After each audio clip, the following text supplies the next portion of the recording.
السلام علیکم ورحمۃ اللہ وبرکاتہ۔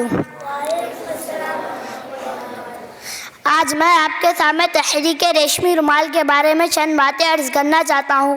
یہ تحریک ہندوستان کی آزادی کی جد و جہد میں علماء کی خاموش مگر عظیم قربانی کی داستان ہے۔ انگریزوں کی ظلم و استبداد کے دور میں جب کھل کر بات کرنا ممکن نہ تھا، اس وقت ہماری اکابر علماء نے ایک انقلابی منصوبہ بنایا۔ اس تحریک کی قیادت شیخ الہند مولانا محمود حسن رحمہ اللہ نے فرمائی اور ان کے خاص شاگرد مولانا عبید اللہ سندھی نے اس عملی شکل دی۔ اس تحریک میں پیغامات ریشمی رومالوں پر لکھ کر خفیہ طور پر بھیجے جاتے تھے تاکہ انگریز حکومت کو خبر نہ ہو۔ مقصد یہ تھا کہ بیرونی طاقتوں کی مدد سے ہندوستان کو غلامی سے نجات دلائی جائے۔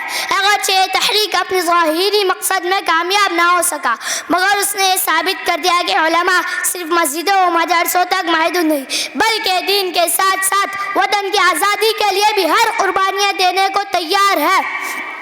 شیخ الہند کو مالٹا کی جیل میں قید کیا گیا مگر ان کے حوصلے پست نہ ہوئے۔ عزیز دوستو، تحریک ریشمی رومال ہمیں ایمان، قربانیاں، صبر اور حریت فکر کا درس دیتی ہے۔